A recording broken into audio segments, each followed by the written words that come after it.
One of the things that we say is one of the pillars of a successful enterprise automation strategy is really devising some sort of a North Star goal. I know you've done that, and I know you've done that, and that had an impact on it. But how did you come up with your North Star goal? And we talk about this. Sometimes if you don't know where you're going, as we say, any road will get you there. But if you draw a line in the sand and say, here's where we're going, and you have everybody behind you following, you tend to be more successful.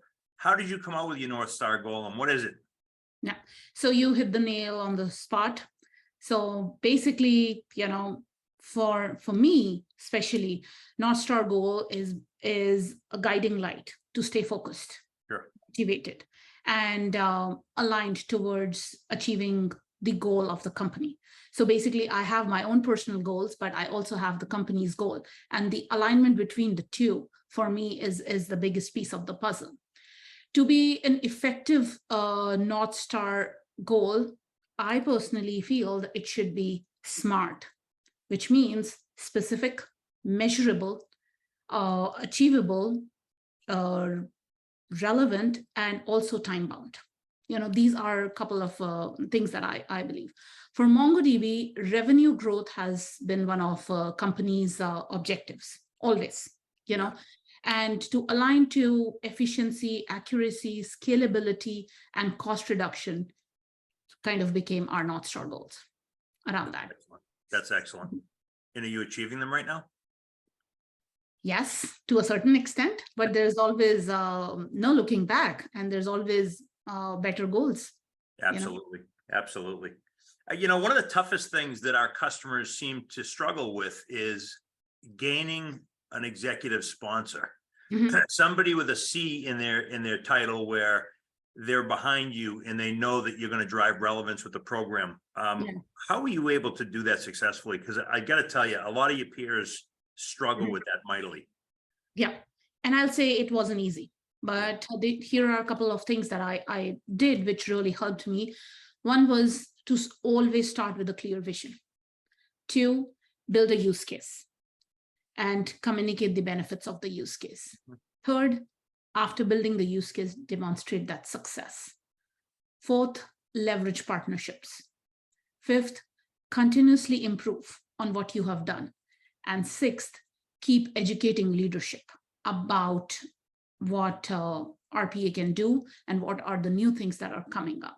So in short, engaging leadership to support and grow your automation strategy requires a clear vision, a compelling business case, effective communication, and a focus on delivering successful automation projects. That's how I'll sum it up. I love it. That's very well thought out.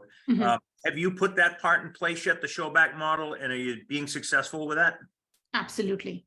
And there are various ways of putting the showback model. So one thing that I'll say is that it's a valuable tool for communicating the ROI of an enterprise automation strategy to leadership, because honestly, leadership doesn't have time that you go and showcase the entire automation, etc. So you just need to consolidate it, and put it in such a way that leadership understands what your strategy looks like. It involves tracking of costs, benefits of automation, and presenting this information to leadership in a very clear and concise way. The metrics that you should always include are cost savings, time savings, improved efficiency, reduced errors, and also improved customer satisfaction. Because as leads, as C-suite, they can only see the top level. They don't know what exactly is happening at the nitty-gritty levels.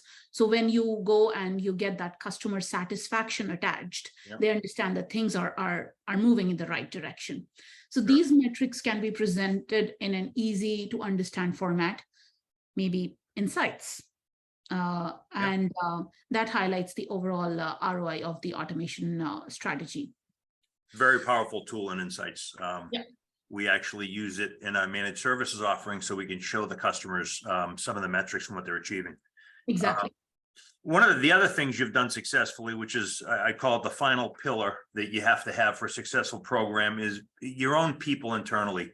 A lot of companies call it the COE. what I'm finding is a lot of companies have multiple COEs inside their enterprise. We like to call it a COA, or a Center for Automation, and you've successfully built this. How did you get the right people in those seats to do that job effectively? I have a lot of customers that struggle with staffing for this. Where did you find the skill sets, and how many people are running it for you at Mongo today? Got it. So first of all, Center of Automation or Center of Excellence, in my opinion, is always work in progress. You know, it's not like that I have established, it's done, it's dusted. Yeah. So, however, there are a few things that we constantly concentrate on while we call that it's work in progress. One is defining our automation goals and strategy. Second is building the right team of developers, business analysts, and PMs. Obviously, I'm still short of solution architects, but as I said, it's work in progress.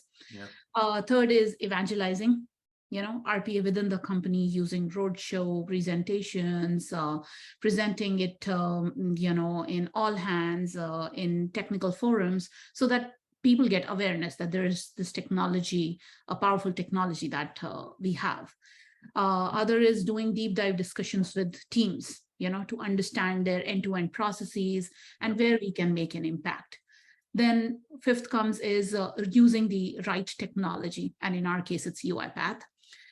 Creating a proper pipeline for intake, for process walkthroughs, for design, be it PDDs or solution design, code reviews, UATs, and even deployment. We have also set a set deployment days, you know, so that it's not like that you're deploying overall all through the week. So there are 2 days which are specifically meant to deploy things into production. And now our concentration is to make this entire system audit ready. So that's where our concentration is these days. Outstanding. Yeah, you're doing it right. And I like your comment saying that, you know, it's a work in progress. It's not done. You're always evolving with that.